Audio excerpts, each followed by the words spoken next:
Hi guys, I'm gonna show you how to cook tuna in a can. This is my own way tuna to cook. So the ingredients will be, of course, tuna chunks in sunflower oil. I have two of them, and also onions and potatoes. Has to chop. I have already chopped here, see? So I'm going to do is I drain this tuna. I want to drain the oil.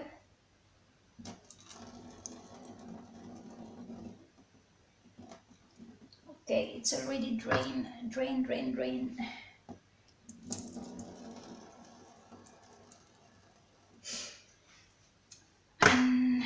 And also I have 2 eggs. I'm gonna put 2 eggs with it. And this is so yummy. Just try that if you want. It's just nice, so yummy.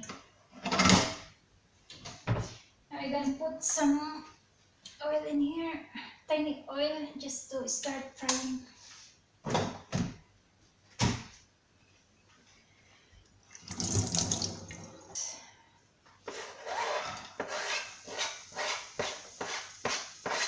Before, when I'm working in Manila, I'm working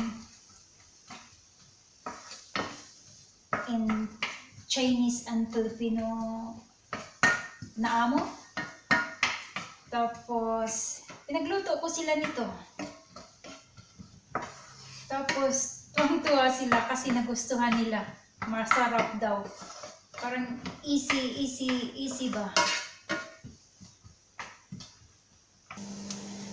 Now, I'm gonna pour the tuna.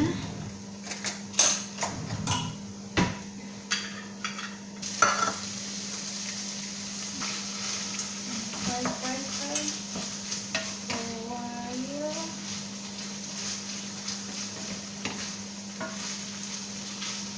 And then, I'm going to put another one. This is a ground pepper.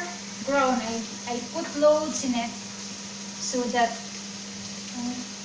mawala yung yung lansa niya ba, kasi pag hindi mo damihan malansa siya, kaya kahit onion dinamihan ko siya para pagkain mo hindi siya malansa. Now,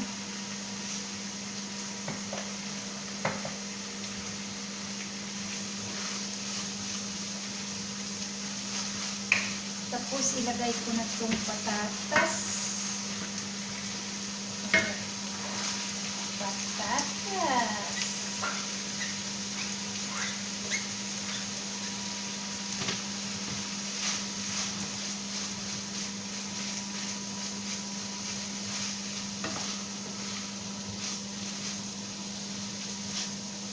Takpan ko lang siya sandali guys, para madaling maluto yung patatas niya. Okay, takpan ko lang siya sandali. I think ready na siya. I think luto na yung patatas.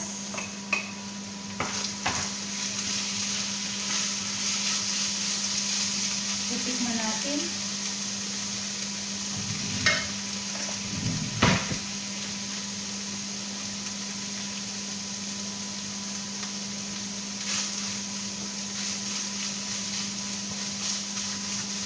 Luto na siya. Pero lagyan ko siya ng kaunting asin kasi wala naman siyang lasa eh. So, lagyan ko siya ng asin.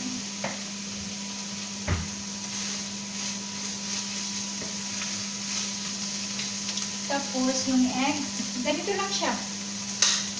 I-crack mo lang siya, diretso na siya. Ganun lang ka-easy peasy. Yan. Tapos, halo-halo mo na siya dito. Halo-halo mo na siya dito. Ayan o. Tignan mo o. Halo-halo. Hanggang maluto.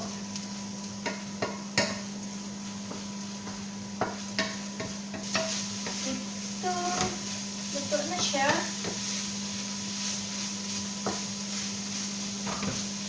Tayin ko na yung Ito na siya guys. Eh.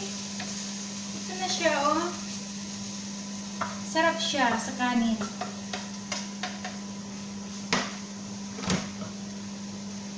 kanin ko, i-check ko kung luto na siya.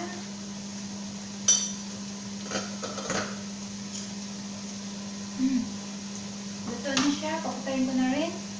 Pakutayin ko na siya. See you guys. Thanks for watching. And please subscribe my channel if you want some more cooking. Thanks. Bye-bye.